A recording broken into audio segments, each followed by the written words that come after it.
শবে বরাতের 15ই শাবান, এটা একটা মৌসুম। এরকম করে আমলের কিছু মৌসুম আছে, কি আছে, সিজন আছে। সবচেয়ে সেরা সিজনটা হচ্ছে রমাদান। আমরা এখন শাবান মাসে আছি। কোন মাসে? নবী সাল্লাল্লাহু আলাইহি ওয়াসাল্লাম শাবান, রজব এগুলোর চাঁদ দেখলে একটা দোয়া পড়তেন। তিনি বলতেন আল্লাহুম্মা বারিক লানা, আমার সাথে বলেন আল্লাহুম্মা বারিক লানা ফি রজবিনা ওয়া ফি শাবানিনা ওয়া বাল্লিগনা রমাদানা। অর্থ হচ্ছে, হে আল্লাহ, আপনি আমাদের রজব মাসে বরকত দিন এবং শাবান মাসে বরকত দিন এবং আমাদেরকে রমাদানে পৌঁছে দিন। সুবহানাল্লাহ। মুমিনের জীবনে যতগুলো ইবাদতের মৌসুম আছে তার মধ্যে সবচেয়ে শ্রেষ্ঠ মৌসুম হচ্ছে রমাদান। সবচেয়ে শ্রেষ্ঠ মৌসুম কি? এই কারণে সাহাবায়ে কেরাম রাদিয়াল্লাহু আনহুম আজমাইন শাবান মাস থেকেই, বরং তার চেয়ে আগ থেকেই, রজব থেকেই, শাবান থেকেই গ্রহণ করতেন। কি করতেন? কোন মাসের? কেন করতেন আমি একটু বুঝাই, আমার সাথে বুঝেন। আমাদের এই উম্মতের গড় আয়ু বনু ইসরাইলের মতো না। আমরা কি 500, 600, 1000 বছর বাঁচব? না, গড় আয়ু এই উম্মতের কম। এই কারণে আল্লাহ রাব্বুল আলামিন আমাদেরকে এই ইবাদত করার জন্যে অল্প সময়ে অল্প ইবাদতে যেন আমরা বেশি বেশি নেকি পাই, ফজিলত অর্জন করতে পারি, এই কারণে আল্লাহ রাব্বুল আলামিন আমাদেরকে কিছু মৌসুম দিয়েছেন, ইবাদতের কি মৌসুম। আর আল্লাহ পাক আমাদেরকে পাঠিয়েছেনই পৃথিবীতে তার ইবাদত করার জন্যে। যেমন আল্লাহ পাক কি বলেছেন সূরা জারিয়াতের 56 নম্বর আয়াতে আল্লাহ পাক বলেছেন যে ওয়ামা খালাকতুল জিন্না ওয়াল ইনসা ইল্লা লিয়াবুদুন, আমি জিন জাতি আর মানব জাতিকে শুধুমাত্র আমার ইবাদত করার জন্যই সৃষ্টি করেছি। তাই না? আমাদের দুনিয়াতে আসার অন্য কোনো কারণ আছে? না। এখন আল্লাহ পাকের ইবাদত কি সবাই সমান করতে পারবে? উত্তর হচ্ছে না। আল্লাহ পাক বলছেন সূরা মুলকের মধ্যে গিয়ে বলছেন 2 নম্বর আয়াতে, আল্লাযী খালাকাল মাউতা ওয়াল হায়াতা লিয়াবলুয়াকুম আইয়ুকুম আহসানু আমালা। আমরা সবাই এটা তো পড়ি। রাতের বেলা সূরা মুলক পড়েন, কে কে হাত তোলেন? মাশাআল্লাহ, হাত নামান। ফজিলত, রাতের বেলা সূরা মুলক পড়ে ঘুমালে ইনশাআল্লাহ এই চর্চা, এই অভ্যাস, এই সুন্নতের উপর আমল করতে থাকলে আল্লাহ চান তো এই আমলের ওসিলায় আল্লাহ পাক তাকে কবরের আযাব থেকে মুক্ত রাখবেন ইনশাআল্লাহ। তো সূরা মুলকের এই 2 নম্বর আয়াতে আল্লাহ পাক বলেছেন যে তিনি সেই আল্লাহ যিনি মৃত্যু সৃষ্টি করেছেন, জীবন সৃষ্টি করেছেন। কেন দুনিয়াতে পাঠিয়েছেন? কেন? লিয়াবলুয়াকুম আইয়ুকুম আহসানু আমালা। তিনি দেখতে চান তোমাদের মধ্যে আমলে শ্রেষ্ঠ কে। কি দেখতে চান? আমলে, এমন না যে আমলে মধ্যম কে, আমলে গতানুগতিক কে, এমনটা তিনি দেখতে চান না। ক্লাসে যে ফার্স্ট হয় তার পড়াশোনা, তার পরিশ্রম, আর যে লাস্ট হয় তার পরিশ্রম কি সেম? যে টেনে টুনে পাস করে তার পরিশ্রম কি সেম?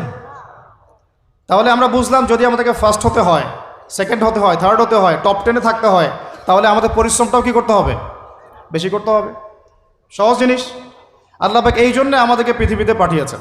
আর আল্লাহ পাক দেখতে চান না কে জুমার নামাজ পড়ে, কে শুধু ঈদের নামাজ পড়ে, কে শুধু নামাজও পড়ে আবার সুদও খায়, ঠিক আছে, কে আবার নামাজও পড়ে আবার মাদকও খায়, কে এদিকে ইসলামের জন্য মাহফিলের মধ্যে পরিশ্রমও করতেছে আবার ওইদিকে মেয়ের সাথে জেনাও করে। আল্লাহ পাক এগুলো দেখতে চান না। আল্লাহ পাক দেখতে চান আমলের মধ্যে শ্রেষ্ঠ কে, কে সবচেয়ে ভালো। তো সবচেয়ে ভালো হতে হলে কি ফর্মুলা? পরিশ্রম বেশি করতে হবে, তাই না? পরিশ্রম বেশি করতে হবে, অন্যদের চেয়ে বেশি অ্যাক্টিভ থাকতে হবে, বুঝতে হবে বেশি, কাজ করতে হবে বেশি, ত্যাগ করতে হবে বেশি, সবর করতে হবে বেশি, তাই না? একই বিষয় জীবনে সফল হওয়ার জন্যও, একই বিষয় দুনিয়ায় সফল হওয়ার জন্যও, একই ফিলোসফি পরকালে সফল হওয়ার জন্যও। কথা ঠিক আছে? এখন আমাদের জীবনে একটা গন্তব্য আছে। গন্তব্যটা কি? আমার সাথে বলি জান্নাত। গন্তব্য কি? জান্নাতে যে ব্যক্তি যেতে পারবে তার দুনিয়া সফল, আখেরাত সফল। যে ব্যক্তি যেতে পারবে না তার দুনিয়াও বরবাদ, আখেরাতও বরবাদ। দুনিয়াতে নাম, যশ, খ্যাতি, টাকা, সম্পদ, পদ, রাষ্ট্রীয় ক্ষমতা ইত্যাদি থাকতে পারে। যদি সে ব্যক্তি পরকালে পুলসিরাত পার হতে না পারে সে সফল নয়, সে সফল নয়। কথা ঠিক আছে?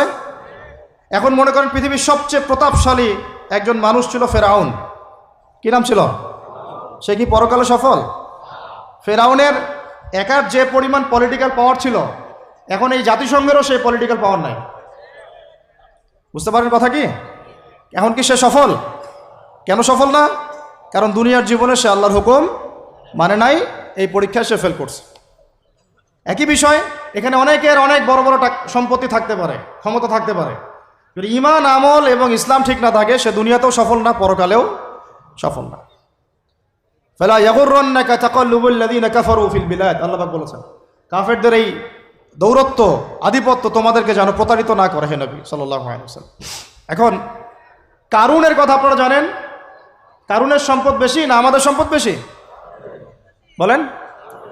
কারুনের সম্পদ বহন করার জন্যে একটা দল, মানে একটা গ্রুপ, এই ধরেন ভলেন্টিয়ারদের একটা গ্রুপ আছে, এখানে 100 জন ধরেন, একটা গ্রুপ অফ পিপল কারুনের সম্পদ রাখার চাবিগুলো পিঠের মধ্যে করে নিয়ে ঘুরে বেড়াইতো। তার সিন্ধুকের তালা, সিন্ধুকের যে তালা ওটা চাবি, এই চাবিটা নিয়ে, এই চাবিগুলো নিয়ে ঘুরে বেড়াইতো একটা দল মানুষ, একদল মানুষ। তাহলে ওর সম্পদ বুঝতে পারেন কত বেশি? তাহলে ওর বেশি সম্পদ না আমাদের বেশি সম্পদ? কার বেশি সম্পদ? তাহলে এখন কারুন কি পরকালে সফল? তাহলে আলটিমেটলি কি সে সফল হতে পারলো? বুঝতে পারছেন কথা? তাহলে সফলতার সংজ্ঞা কি? সাফল্যের সংজ্ঞা কি? What is the definition of success? সাকসেসের সংজ্ঞা কি? ডেফিনেশন কি? যে ব্যক্তি পরকালে সফল হবে, জান্নাতে যেতে পারবে, নবীর সুপারিশ পাবে, হাউজে কাউসারের পানি পাবে, আল্লাহ পাক যাকে মাফ করে দিবেন, জান্নাতে ঢুকবে, জাহান্নাম থেকে বাঁচবে, একমাত্র সে সফল, আর কেউ সফল না। এই জন্য আল্লাহ রাব্বুল আলামিন আমাদেরকে দুনিয়া পাঠিয়েছেন।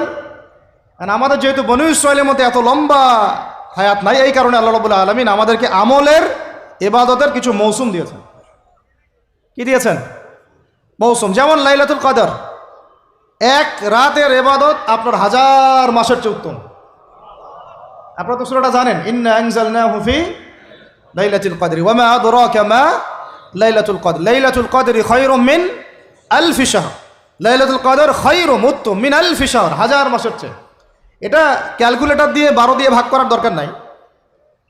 আল্লাহ পাকের, আল্লাহ রাব্বুল আলামিন যখন এই ধরনের কোনো শব্দ বলেন, এর মানে হচ্ছে অফুরন্ত নেকি দেওয়া। অফুরন্ত মানে এমন না যে 83 বছর এত মাস, এই ক্যালকুলেট করার দরকার নাই, এটা অনেকে করেন। যেমন একটা হাদিসে আসছে, নবী সাল্লাল্লাহু আলাইহি ওয়াসাল্লাম বলেছেন যে এই উম্মত ভাগ হবে 73 দলে, বনু ইসরাইল ভাগ হয়েছিল 72 দলে। হাদিস জানেন না? কুল্লুহুম ফিন্নার, সবগুলো জাহান্নামে যাবে, ইল্লা মিল্লাতান ওয়াহিদা, একটা মিল্লাত বাদ দিয়ে। কিলা, বলা হচ্ছে মান হিয়া ইয়া রাসূলুল্লাহ, ইয়া আল্লাহর রাসূল বলেন সাল্লাল্লাহু আলাইহি ওয়াসাল্লাম তারা কারা? নবীজি বলছেন সাল্লাল্লাহু আলাইহি ওয়াসাল্লাম মান আলাইহি ওয়া আসহাবি আল ইয়াউমা, আজকের দিনে আমি আর আমার সাহাবীরা যার উপরে আছে। মানে ওই 1400 বছর আগে আমি আর আমার সাহাবীরা যার উপরে আছে, আমি আর আমার সাহাবীরা যার উপরে আছি, মানে সাহাবীরা হচ্ছে মানদণ্ড। সাহাবীদের আমল, তাদের আকীদা, তাদের মানহাজ, তাদের মাযহাব, তাদের বুঝ, এগুলোকে ডিঙিয়ে আবার সামনে যাওয়া যাবে না। বুঝতে পারতেছি কিনা? আল্লাহ পাক আমাদেরকে এই দুনিয়াতে পাঠিয়েছেন তার ইবাদত করার জন্যে, ইবাদতের জন্য কিছু মৌসুম দিয়েছেন, মৌসাম দিয়েছেন। তার মধ্যে অন্যতম একটা হচ্ছে রমাদান মাস। যেমন আমি এক্সাম্পল দিচ্ছিলাম, লাইলাতুল কদর খায়রুম মিন আলফি শাহর, 1000 মাসের চেয়ে কি উত্তম। একটা হাদিস বলছিলাম যে এগুলা, এই ধরনের শব্দগুলো যেটা বলা হয় যে আমরা ভাগ হয়ে যাব 73 দলে, বনু ইসরাইল ভাগ হয়েছিল 72 দলে, এর মানে এক্স্যাক্টলি 72, এক্স্যাক্টলি 73 না। বাংলাদেশে আপনি 100টার বেশি ইসলামের দল পাবেন না? তাহলে এখানে 73 শব্দের অর্থ হচ্ছে বেশি, অর্থ কি? সংখ্যা আধিক্য বোঝানো হচ্ছে এখানে। তো এইরকম করেই লাইলাতুল কদর যে 1000 মাসের চেয়ে উত্তম, এর মানে এই নয় যে এটাতে এভাবে 1000 দিয়ে গুণ করতে হবে, মানে 12 দিয়ে ভাগ করতে হবে 1000কে, ব্যাপারটা এমন না। এটা হচ্ছে আল্লাহ পাকের প্রশস্ততা, আল্লাহ পাক যত ইচ্ছা বাড়াই দিবেন ইনশাআল্লাহ। এখন লাইলাতুল কদর যেমন একটা মৌসুম, রমাদান একটা মৌসুম, শবে বরাতের 15ই শাবান এটা একটা মৌসুম, আপনার জিলহজের প্রথম দশক একটা মৌসুম, হজের সময়গুলো একটা মৌসুম, এরকম করে আমলের কিছু মৌসুম আছে। কি আছে? সিজন আছে। তো সবচেয়ে সেরা সিজনটা হচ্ছে রমাদান। কি বলেন? আরেকটা প্রশ্ন এখানে উঠে আসবে যে রমাদান মাসটা কেন সবচেয়ে শ্রেষ্ঠ? এর উত্তরটাও কোরআনেই আছে, সূরা বাকারার প্রথম দিকে, সূরা বাকারার 2য় পারার দিকে আছে। আল্লাহ পাক বলেছেন, বা'দা আউযু বিল্লাহি মিনাশ শাইতানির রাজিম, শাহরু রমাদানাল্লাযী উনজিলা ফীহিল কুরআন। রমাদান সেই মাস যে মাসে কি নাজিল করা হয়েছে? রমাদান মাসে কি নাজিল করা হয়েছে? এই কারণেই রমাদান মাসটা শ্রেষ্ঠ। এই কারণেই কি রমাদান মাসটা শ্রেষ্ঠ। আর এই রমাদান মাসের আবার শেষ দশকে বেজোর 5টা রাত পাওয়া যায়, 21, 23, 25, 27, 29। এর মধ্যে কোনো একটা রাত হচ্ছে লাইলাতুল কদর, কোনো একটা রাত। ওই রাতে আল্লাহ রাব্বুল আলামিন নাজিল করেছেন আল কোরআনুল কারীম। এখন আমাদের জীবনের যতগুলো সময় আমরা অলরেডি নষ্ট করে ফেলেছি। অনেকের বয়স এখানে 25, 30, 40, 50 ইত্যাদি, তাই না? অনেক সময় দেখা গেছে 10, 15 বছর, 20 বছর আপনি দিনের বুঝই ছিল না। এমন হয় নাই? হয় নাই? বহু মানুষ দেখা গেছে এখনও দিন বুঝেন না, বয়স 40, 50 হয়ে গেছে। এখন যদি একজন ব্যক্তির হায়াত থাকে 70 বছর, তাহলে তো আমল করার জন্য বাকি আছে 20 বছর। আর শেষের হয়তো 5 বছর সে আমল করতে পারবে না এত অ্যাক্টিভলি। শেষের বয়সগুলো কি হয়? মানুষ দুর্বল থাকে, দুর্বলতা ফিল করে, বিভিন্ন রোগ ব্যাধি বাসা বাঁধে, স্বাভাবিক। তাহলে আমাদের সবচেয়ে গোল্ডেন টাইম যৌবনকাল। কোনটা টাইম বলেন? যৌবনকাল বলতে কতটুকু? ধরেন 15 থেকে 40 বা 45, 50 হাইয়েস্ট, বা 20 থেকে 40। এই সময়টুকুর মধ্যে আমরা আবার বেশিরভাগ যুবক ছেলেপেলে হয় মেয়ে, অথবা জুয়া, অথবা পাবজি, অথবা ফ্রি ফায়ার, অথবা দেখা যায় জেনা, অথবা মাদক, অথবা রাজনৈতিক কোনো দল করতেছি। মানে আমরা আমাদের সময়গুলো অপচয় করতেছি এখানে, যুবকদের বেশিরভাগই। আর যারা এগুলো থেকে বাইরে ভাবছেন না আমি ভালো ছাত্র, পড়াশোনা করি ইত্যাদি ইত্যাদি, মাদ্রাসার কথা বলছি না, আমি আমাদের ভাইদের কথা বলছি, তারা আবার দেখা যায় এমন একটা ট্র্যাকে পড়াশোনা করেন যে বলতেছি যে 15 বছর পড়েন, 15 বছর পরেও 15টা সূরার আপনি তাফসীর জানেন না, 15টা হাদিস। আপনাকে মাফ করবেন, আমি আঘাত করতে চাচ্ছি না, পেটে বোম মারলেও 15টা হাদিস বের হয় না। এটা কি বাস্তবতা না? কথা ঠিক না ভুল? তাহলে এখন 15 বছরে আপনি 15 কোটি টাকা মনে হয় খরচ করেছেন পড়াশোনার জন্য। যারা বেসরকারি বিশ্ববিদ্যালয়ে পড়ে তাদের তো কথাই নাই, লক্ষ লক্ষ টাকা ঢালতেছে, থাকা খাওয়া, মানে চলাফেরা, মেসের লাইফ, ফ্ল্যাট ভাড়া নেওয়া, প্রাইভেট কোচিং, কত কি না করতেছেন। কিন্তু আলটিমেটলি ওই যে বললাম সাফল্যের সংজ্ঞা কি? পুলসিরাত পার হইতে হবে। তো পুলসিরাত পার হওয়ার জন্য যে এলেম লাগবে, ওই এলেমের সাথে আপনার এলেমের কোনো সম্পর্কই নাই। এখন আবার আপনার এলেমের সম্পর্ক হয়ে গেছে শরীফার সাথে। তো এগুলো দিয়ে কিভাবে পার পাওয়া যাবে সেটা আপনারাই ভাবেন, আমি বেশি বলতে চাচ্ছি না। বেশি বললে তো বলবেন বলছি, তাই না? বেশি বললে তো বলবেন যে বেশি বেশি বলতেছেন।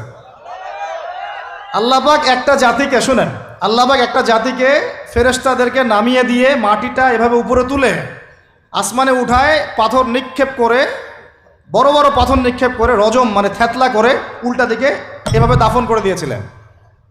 এটা হচ্ছে সাদুম গোত্র, জর্ডানের ডেড সি, মৃত সাগরের পাশে এরা থাকতো। এই কওমের অপরাধ ছিল, এরা ছিল ছেলে ছেলে জেনা করত। কি করতো বলেন? ছেলে ছেলে জেনা করত, ছেলে ছেলে প্রেম, ছেলে ছেলে মহব্বত, ছেলে ছেলে জেনা। এখন বলা হচ্ছে যে একটা ছেলে, বাইর থেকে ছেলে, মনটা নাকি মেয়ের মতো। তো মনটা যদি মেয়ের মতো হয় তাহলে ও সার্জারি করার পরে কার সাথে মানে যৌন সম্পর্ক করবে? কার সাথে? মেয়ের সাথে না ছেলের সাথে? আগে ছিল ছেলে, পরে সেক্সুয়াল সম্পর্ক করতেছে ছেলের সাথে, তাহলে এটা কি হলো? সমকামিতা। কি হলো? সমকামিতাকে ঘুরাই খাইলেন আর কি। যেমন সুদ অনেক সময় মানুষ ঘুরাই খায়, ওই রকম সমকামিতাটাকে ঘুরাই খাওয়ার চেষ্টা করা হচ্ছে। পৃথিবীর ইতিহাসে এমন কোনো কম ছিল না এই কম এলুতের আগে। সূরা আনকাবুত পড়েন। কোন সূরা? সূরা আনকাবুত আর সূরা হুদ। সূরা হুদ, সূরা আনকাবুত, দেখবেন বিস্তারিত লেখা আছে এখানে। এত জঘন্য কম ছিল, এত জঘন্য যে দুজন ফেরেশতাকে আল্লাহ পাঠিয়েছেন লূত আলাইহিস সালামের বাসায়। ওই ফেরেশতাদেরকেও তারা চাচ্ছে। নাউজুবিল্লাহ। চিন্তা করা যায়, ওটা আরেকটা আলোচনা। তবে এর শাস্তিটা জেনে রাখেন। নবী সাল্লাল্লাহু আলাইহি ওয়াসাল্লাম বলেছেন যে তোমরা যদি সমকামীদেরকে পাও, এটা তাদের জন্য এই হাদিসটা প্রযোজ্য যাদের হাতে রাষ্ট্রীয় ক্ষমতা আছে এবং আইন প্রয়োগ করার ক্ষমতা আছে। এটা সবার উপরে এটা না, যাদের হাতে এই ক্ষমতা আছে ওদের জন্য নবীজি বলেছেন, আমাদের নবীজি মুহাম্মদ সাল্লাল্লাহু আলাইহি ওয়াসাল্লাম বলেছেন, তোমরা যদি ওদেরকে পাও তাহলে ফাকতুলুল ফাইলা ওয়াল মাফউল বিহি, যে সমকামিতা করেছে আর যে এখানে রাজি ছিল, যার সাথে করা হয়েছে, দুটাকে হত্যা করবা। এই মৃত্যুদণ্ডের শাস্তি কে দিয়েছেন? আল্লাহ এবং তার রাসূল। আপনার চাইলে মানেন, না হলে মানেন না, কিন্তু কাল কিয়ামতের মাঠে আপনাকে একদম কলার ধরে জিজ্ঞাসা করা হবে যে কেন তোমার খেলাফতে, মানে তোমার দায়িত্বে, খেলাফত মানে কি? দায়িত্ব। আমরা সবাই আল্লাহর খলিফা, আমরা কি সবাই আল্লাহর, মানে আল্লাহ পাকের প্রতিনিধি। তো তোমার খেলাফতে, তোমার রাজত্বে, তোমার মানে শাসন ব্যবস্থার মধ্যে এরকম হলো কিভাবে? তুমি আজকে উত্তর দাও সবার সামনে। মনে করেন না যে আল্লাহ পাক ধরবেন না, বেশি না, অপেক্ষা করতে থাকেন। কতদিন বাঁচবেন? 100 বছর? 100-র বেশি তো আর কেউ বাঁচবে বলে মনে হয় না এখন। আল্লাহ পাক এটা ধরার জন্য অপেক্ষা করছেন, যদি না আমরা ফিরে আসি। ফিরে এসে তওবা করলে আল্লাহ মাফ করে দেবেন ইনশাআল্লাহ। এরকম অনেক কথা আল্লাহ কোরআনে বলেছেন। সত্যি কথা বলতে আমরা এই কোরআনের প্রতি সত্যিকার অর্থে শ্রদ্ধাশীল না। মুখে মুখে বলি আমরা কোরআন ফলো করি, কোরআন ভালোবাসি, কোরআনের জন্য জান দিব, ইত্যাদি ইত্যাদি। অনেক সময় দেখা যায় কোরআন আমরা তেলাওয়াতও করতে পারি না। তো যেই কিতাব তেলাওয়াতি করা শিখলাম না, তার জন্য আপনি জীবন দিবেন? যে কিতাবের তেলাওয়াতি আপনি শিখতে পারলেন না এখনো, এখন সেই কিতাবের হুকুম বাস্তবায়ন করবেন, এই পর্যন্ত ঈমান তো যাওয়া অনেক দূরের কথা, তাই না বিষয়টা? এর প্রতি ভক্তি শ্রদ্ধা তো আসবে না, কারণ তিলাওয়াতি তো এখনো শিখছেন না, অনুবাদ করছেন না, আয়াতের অর্থগুলো জানছেন না। এটা আল্লাহ পাক এই মানব জাতির জন্য পাঠিয়েছেন, পুরো মানব জাতির জন্য, শুধু মুসলিমদের জন্য না। এখানে আল্লাহ বলেছেন চুরি করলে চোরের হাত কেটে দাও। কি করো? কে শুনবে এই কথা? এখন কে মানবে এই কথা?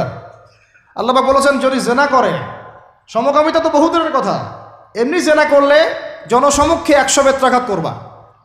সূরা নূর, কোন সূরা? সূরা নূর, আয়াত নাম্বার 2-3, বাসায় গিয়ে চেক করে দেখেন। আর চোরের হাত কাটা সূরা মাইদা, কোন সূরা?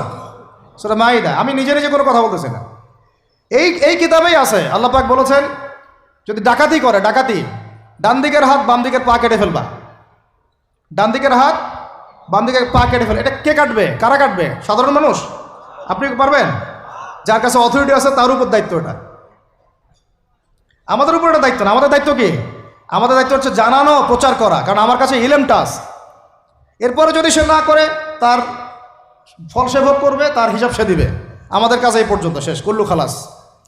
আর এরপরে যদি আল্লাহ পাক আপনাকে নিয়ে যান উপরে, তখন আপনি সেটা করবেন ইনশাআল্লাহ তাআলা। ঠিক আছে? এখানে আছে, এর ব্যাখ্যা তো হাদিসও আছে। মাদক দ্রব্য সেবন করে, কি সেবন করে? 40টা বেত্রাঘাত। কয়টা? কে মানে কোরআনের কথা? এখানে আছে যে ব্যক্তি সুদ খায়, কি খায়? আরো আসতে বলেন। যে ব্যক্তি সুদ খায় সে যেন আল্লাহর সাথে যুদ্ধ করে, নবীর সাথে যুদ্ধ করে। হাসতে হাসতে বলতেছি না আমি, কথাটা কোরআনেই আছে। কে মানে কথা? কে মানে? নবীজি বলছেন সুদ যে ব্যক্তি ছাড়ে না সে যেন তার মায়ের সাথে জেনা করে। এগুলো এখন কে কাকে ওয়াজ করবেন? এগুলা কে শুনবে এই কথা? সুদী এনজিওর 6 লাখ দেশ ভরে, তারপরে এমন কোনো গ্রাম নাই, এমন কোনো শহর নাই, এমন কোনো ব্যাংকিং সিস্টেম নাই যেখানে সুদ নাই। নবীজি বলছেন আমি সুদের সাথে সম্পৃক্ত 4 শ্রেণীর মানুষকে অভিশাপ দিয়ে গেলাম। বলে নাউজুবিল্লাহ। আমাকে বুঝান তো, নবীর অভিশাপ নিয়ে কেউ জান্নাতে যাবে? হ্যাঁ? নবী কাউকে সাল্লাল্লাহু আলাইহি ওয়াসাল্লাম যদি কাউকে অভিশাপ দেন, ও জান্নাতে যেতে পারবে? এত সহজ? নবীজি বলছেন যে সুদ খায় আমি তাকে অভিশাপ দিলাম, যে সুদ দেয় আমি তাকে অভিশাপ দিচ্ছি। যে সুদ খায়ও না দেয়ও না কিন্তু সাক্ষী থাকে, কি থাকে? আমি তাকে অভিশাপ দিচ্ছি। আর যে ব্যক্তি সাক্ষীও থাকে না কিন্তু লিখে রাখে, আমি তাকেও। বলেন তো এর মধ্যে পড়লো কি না? পুরো সিস্টেমটা পড়ে নাই? পড়েছে। আরো আছে, এই যে মেয়েরা কি শুনতে পারতেছে? যেসব মেয়েরা পুরুষের পোশাক পরে, যেসব মেয়েরা পুরুষের পোশাক পরে, ট্রান্সজেন্ডার তো বহু দূরের কথা। ট্রান্সজেন্ডার মানে তো লিঙ্গ পরিবর্তন করতেছে, তাই না? ওর মনটা নাকি মেয়ে মেয়ে করে, মনটা নাকি ছেলে ছেলে করে। তো যাদের মনটা মেয়ে মেয়ে করে ওরা না হয় পুরুষাঙ্গ কাটে ফেলাই দিল, আর যাদের মনটা ছেলে ছেলে করে ওরা কি করবে?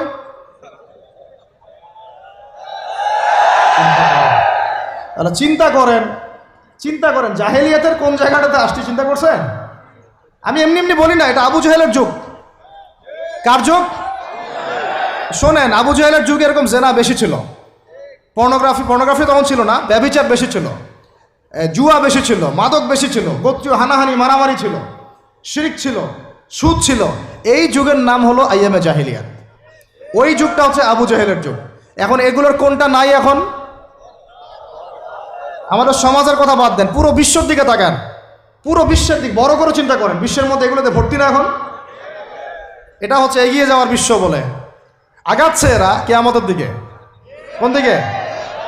ধ্বংসের দিকে, কিয়ামতের দিকে, যদি না ফিরে আসে। আল্লাহ পাক বলেছেন ফাযাক্কির, তুমি উপদেশ দাও, ইন নাফাআতি যিকর, যদি উপদেশ কাজে আসে, সায়াযাক্কারু মান ইয়াখশা, যে আল্লাহকে ভয় করে দ্রুত ফিরে আসবে ইনশাআল্লাহ। আল্লাহকে যারা ভয় করি আমরা ফিরে আসবো না ইনশাআল্লাহ?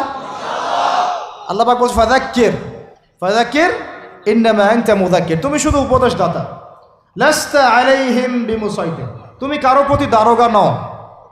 আমরা কারো প্রতি কি নই? দারোগা নই। আমাদের কাজ কি? বাল্লিগু আন্নী ওয়ালাউ, প্রচার করো একটা আয়াত যদি জানো, ব্যাস। এরপর যদি না মানেন আপনার প্রস্তুতি আপনি গ্রহণ করেন।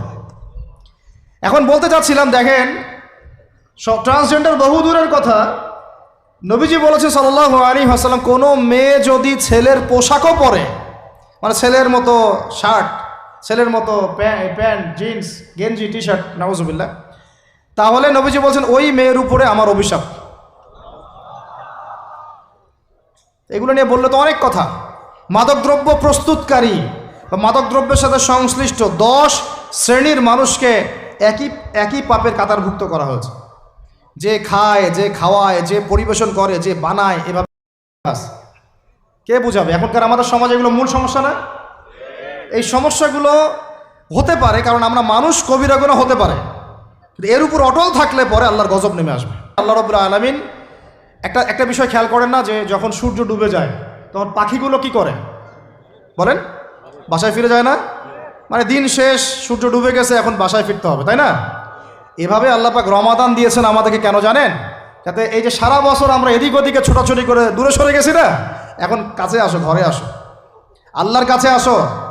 রমজান মাসে কোথায় আসো? আল্লাহর কাছে আসো। এখন আল্লাহর কাছে আসতে হলে আপনার প্রিপারেশন লাগবে না?